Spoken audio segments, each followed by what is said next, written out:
Today is International Cheetah Day, and at the moment, cheetah, for me, the most beautiful of cats, are regarded as being on the red list, the critical endangered list of the ICUN. And there's a number of problems, a number of issues that are facing cheetahs at the moment. Firstly is their potential of conflict with humans. Cheetahs need basically linked corridors of open savanna, of grassland, and with human expansion, human development, with farmlands, those open grasslands, those areas where they can traditionally hunt, are being made smaller and smaller and smaller, and that does not help in situations of human-wildlife conflict. Cheetah are getting targeted by man, and they are also getting targeted by other predators. And cheetahs hunt in a crepuscular pattern, which means traditionally they hunt in the daylight hours. Cheetah will hunt in the early morning, and they'll rest in the shade during the hottest part of the day, and they will hunt in the late afternoon.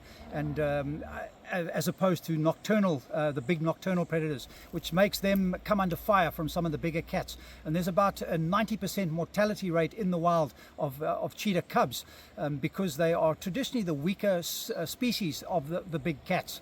And just another thing in terms of talking about weakness, another amazing attribute of a cheetah is their ability to pick out from an entire herd of animals. A cheetah will pick out the animal which has got some form of weakness, and they are able to target one particular animal. They are incredible hunters in that pattern. The other problem is that cheetah have got a very low level of genetic biodiversity.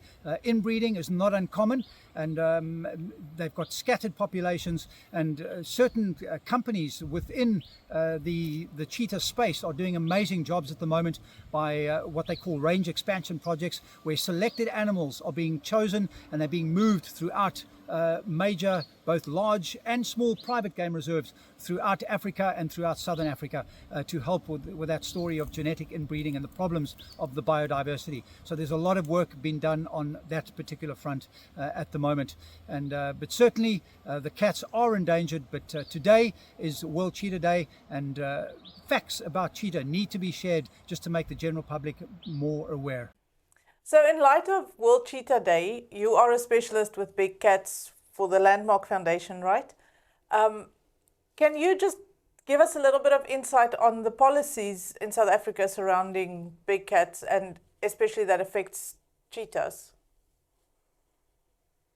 Yes, we obviously specialize with leopard, but cheetahs have a similar status to leopard in the sense that they are classified as a vulnerable species in the red listing process, and also that they are got the highest level of protection afforded to species, being on the CITES 1 appendix, and also a TOPS, a listed species, a threatened or protected species in terms of our legislation. So they are legally afforded the highest form of protection, but both species suffer from the same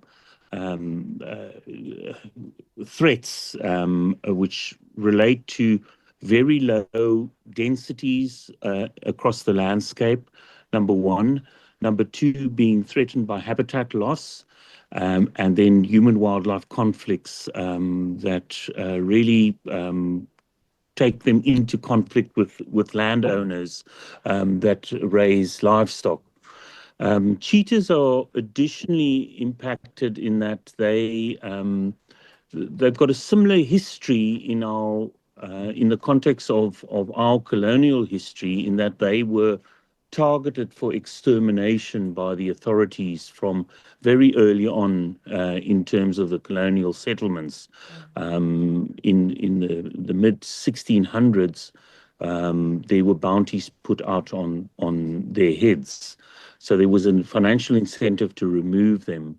And certainly by the early 1800s, they were all but exterminated from large portions of the then known colonial administration. Right. And by the late early 1900s, they were only occurring in the border regions between Namibia Botswana, South Africa, and what is today Zimbabwe. And in fact, that status has not changed at all.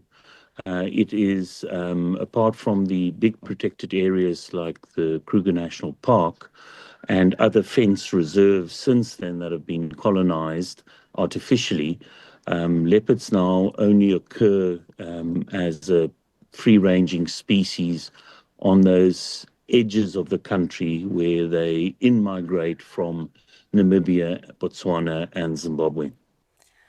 And tell me, what about the illegal wildlife trade? I understand that there's a big trade where people actually capture them for pets. It is the one big cat species that have been domesticated for centuries. The Egyptians kept them as pets, so they are domesticatable, and they easily bred in captivity. And sadly, that is a big driver of the trade in these animals, even to this day, despite their status in CITES. It has also enabled the recolonization of fenced reserves. So we do get cheetah in reserves that are fenced because cheetah can be contained by fences as opposed to leopards that are not contained by fences. So that it is a big threat on their lives in that they are tradable by people who desire to have them. And in fact, it is a rather large problem for the few free-ranging individuals that end up being caught and brought into some sort of form of captivity. And to your knowledge, is the problem as prevalent in South Africa specifically as it is in other African countries? I do understand that in some African countries it actually is affecting the threat on the species regionally, and to the extent that they've been exterminated from some parts of its range. Although a lot in South Africa is under the cover of illegal activity, so we don't fully know what's going on, although there are organizations that focus on what they call the meta-population management. So they try and manage the whole population through its genetics by ensuring that there is a regular flow of genetic material, new genetic material between reserves, so that we can avoid inbreeding, principally because the species cannot move beyond fences. So the cheetah metapopulation project endeavors to do that across regionally, even beyond the boundaries of South Africa. Wow. Mr. Smuts, thank you so much. And just finally, Landmark Foundation, any special projects that you are currently busy with? Well, we've been running a leopard conservation program in the Cape provinces and nationally in far as policy is concerned. We do 6 things that we try and support the leopard population. Number one, we try and rescue every single leopard we can and have done so with 77 individuals. We also, while we interact with leopards, we gather data and we publish. We've published 24 peer-reviewed publications, try and spread the knowledge of the species. We then get involved in educational efforts from preschools right through to adult education. We try and increase habitat for the species through rewilding efforts, coexistence efforts with landowners to develop tolerance for the species. And then we're very actively involved in policy issues, advocacy issues related to large cats in general, including cheetah and specifically leopard. And lastly, we try and support market mechanisms that encourages the coexistence of the species. As most of you know, cheetahs might be the fastest land animal, but they are losing the race against extinction currently. So there was an article published recently, and they say that there's only 1,400 cheetahs left in the wild, and that is a very scary number. And so facilities like ours, we are making a difference, and we want to make sure that cheetahs are not just an animal that your children's children will see in a book one day, but that you'll actually get to still come and see and learn about them. So the biggest threat to cheetahs, it's not just in the wild where they've got competitors like lions and leopards and hyenas, but us, the human race, we are still their biggest threat. Habitat loss is at the top of that list. Cheetahs don't have places to roam, which means they don't have anywhere to hunt. And as they move closer to civilization because of this, they are being hunted and used in the wildlife trade. So it's our mission to help them, to conserve and protect them.